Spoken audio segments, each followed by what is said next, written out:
Nobody saw this coming. Not like this. Shane van Gisbergen came into 2026 with one massive question mark hanging over his entire season. Could he survive on ovals? Could a road course wizard from New Zealand actually compete on the tracks that define NASCAR every single week?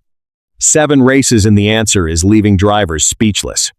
And the wild part that is only half the story, because while one driver is rewriting everything we thought we knew about international racers in NASCAR, there is already a much bigger conversation happening about what this means for the entire Trackhouse racing organization. And I am talking real conversation. The kind that changes how we look at this championship picture. There are 2 major stories coming out of the SVG situation right now. One is happening on the track every single week. The other is already shifting the power dynamic inside Trackhouse racing in ways nobody expected. And trust me, both of them matter if you care about where this season is heading.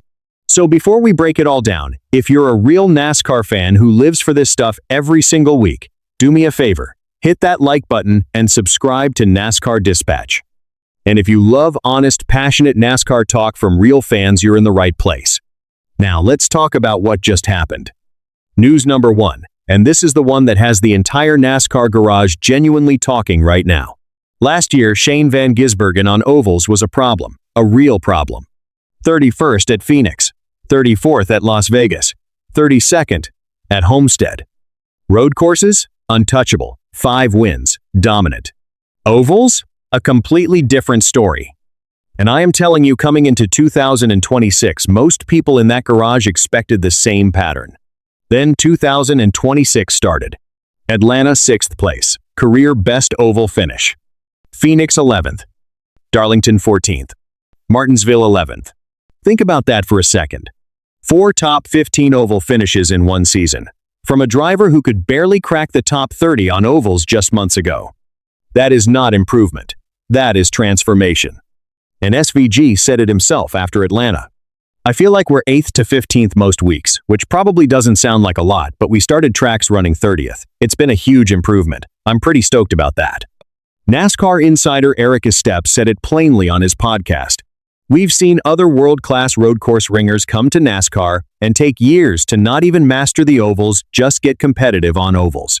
Shane has done it in less than 12 months. Less than 12 months. Let that sink in. Even Bubba Wallace, his friend and competitor, could not hide his respect.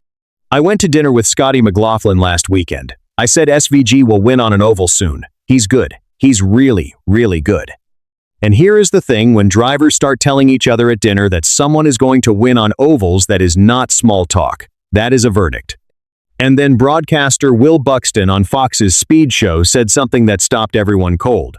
I look at you like a Mario Andretti, a Sterling Moss who in their day could go and race anything, anywhere, any weekend and just be instantly on it. I put you on that level. Mario Andretti, Sterling Moss. 2 of the most versatile racers in motorsport history. That is the company SVG is now being mentioned in. And here is what people need to understand about what this journey actually means. Shane van Gisbergen grew up in Auckland, New Zealand, racing supercars. A world where road courses and street circuits are everything, where oval racing simply does not exist. He came to NASCAR in 2023, won his very first cup race at Chicago on a street circuit, shocked the entire sport.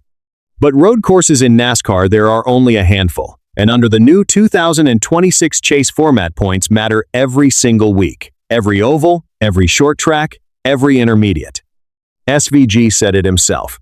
Last year I could afford to experiment. You're locked in the playoffs.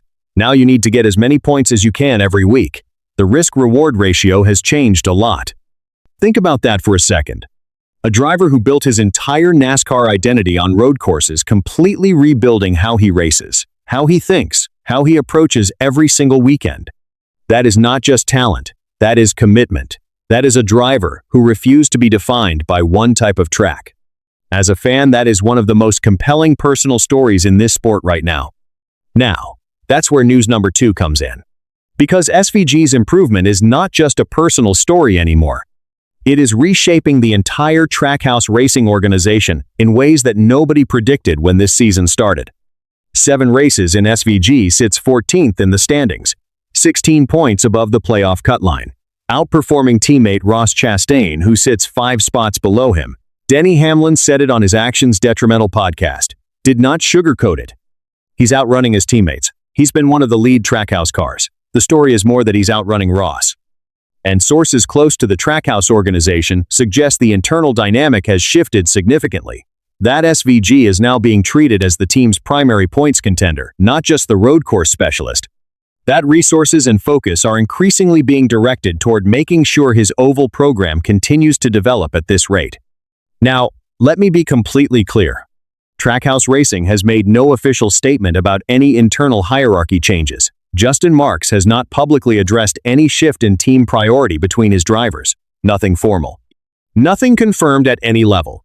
These are observations from people close to the organization, nothing more. But here is what we do know for certain. SVG is outperforming Chastain. He is inside the playoff picture, and the people who watch this team most closely say the dynamic has changed. Christopher Bell said something interesting about SVG that tells you everything about how the garage feels right now. Fortunately for his competitors and unfortunately for him, the weekend format handicaps him tremendously. If he would have done this years ago with hours of practice, I think he would have been a lot further along. Read between the lines there. Bell is essentially saying SVG is doing this with one hand tied behind his back.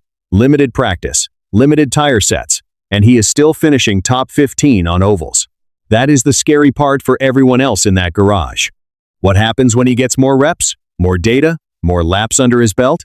As a fan, I will say this. We may be watching the beginning of something genuinely special, and the rest of the garage knows it. And all of this is happening while Tyler Reddick runs away with the season, 4 wins in 7 races. But SVG sitting 14th is quietly doing exactly what he needs to do to reach the chase for the first time. Road courses are his vacation, his words. Ovals are becoming his weapon. Bristol Motor Speedway is next, April 12th.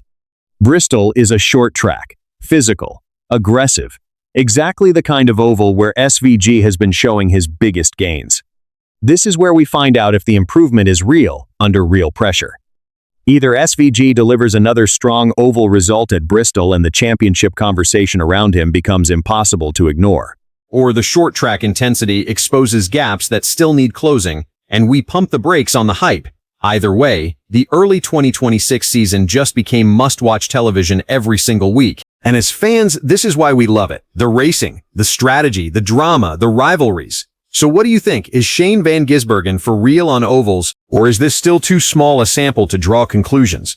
And does he have what it takes to not just make the chase, but actually contend for a championship? Drop your thoughts in the comments. Let's talk about it. And if you love passionate, honest NASCAR coverage like this, make sure you like the video and subscribe to NASCAR Dispatch. If you're the kind of fan who watches every lap, argues about strategy, and cares about this sport the way we do, you belong here. I'll see you in the next one.